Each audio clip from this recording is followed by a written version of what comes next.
How can it be a misidentification when World Central Kitchen are very clear that they informed the IDF of this convoy, where it was going, the route it was taking?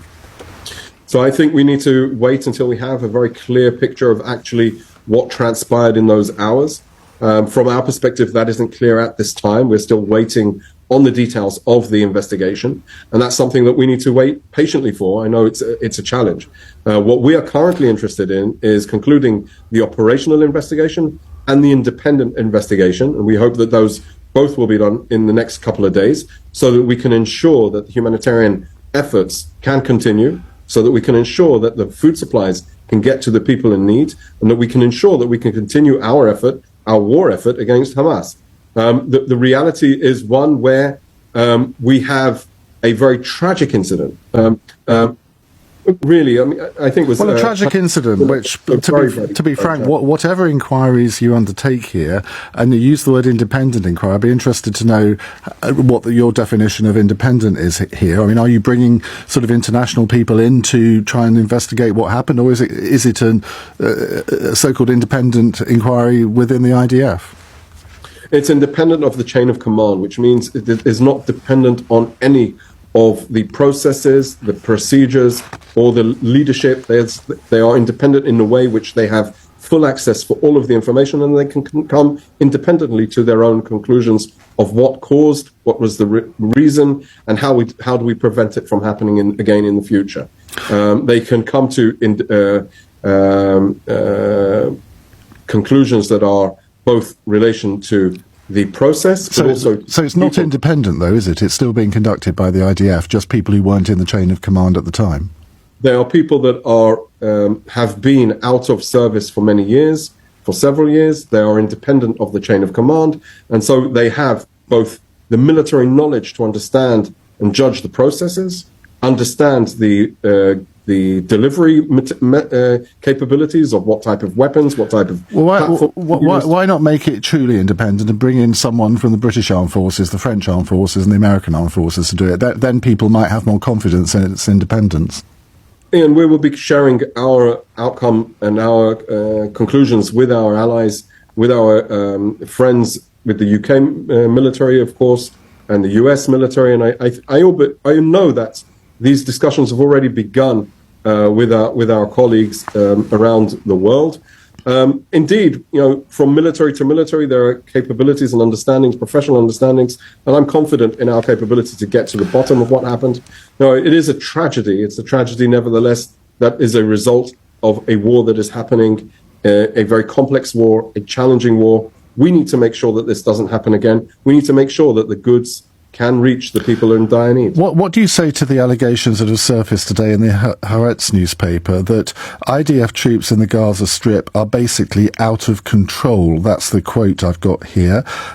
Sources told Haaretz newspaper that troops in the Gaza Strip had broken direct orders by launching a triple missile strike on the World Central Kitchen, and the general allegation is that if they're in the Gaza Strip, they can act as they like. Now, obviously, you're going to say that's not the case. But, I mean, Haaretz is a reputable newspaper. They're not going to print these allegations willy-nilly, are they?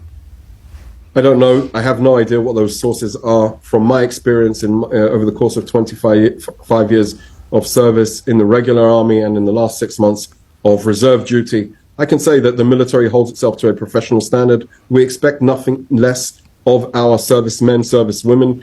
When there are breaches, and it can happen, they are dealt with, and we need to deal with those. I don't accept what the underlining message that Haaretz has presented. It definitely does not represent the IDF, the essence of the IDF, or the ethics of the IDF. Can I just say something on a personal level, where there are a lot of people in this country, and I think in the international community, who have been staunch defenders of Israel, not just since October the 7th, but well before that, and understand the issues with Hamas. Yet, some of us feel completely let down by the actions of the IDF, not just this latest one, but others too, because you don't half make it difficult for those of us who want to publicly support Israel to do so. Do you understand the impact that these actions are having on world public opinion, and the support that Israel enjoyed on October the 7th has almost disappeared? I find that very frustrating, and I'll answer you also on a personal note, because I have lots of friends around the world and in the UK that reflect that frustration with what's happening. I think it's very, very easy to judge from a distance, perhaps the images and the stories that are coming out of a war zone. There is, and I do maintain from my experience, from my knowledge, from what I know and how I feel, and the people that I'm speaking to here on the ground, the only way we can have a secure situation is that if Hamas goes. There is no magic wand or magic prescription to get rid of Hamas. They won't just up and go. I mean, you and I can agree that if they would release the 134 hostages, if they would unconditionally surrender, the war would be over today. Well, of course it would. I mean, we can all work that out for ourselves, frankly. But the fact is, it's not going to end in that way. We'd all like it to, but it isn't.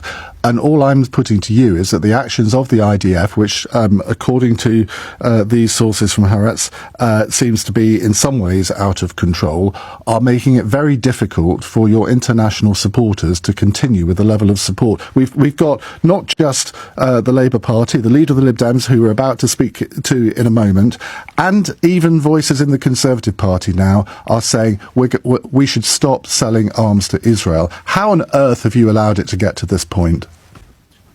I mean, any other alternative to fighting Hamas would be surrendering to Hamas. Our conduct has been judged by professionals from West Point to Sandhurst, has been not only above and beyond, has been professionally setting a standard that most Western militaries could not live up to in similar conditions.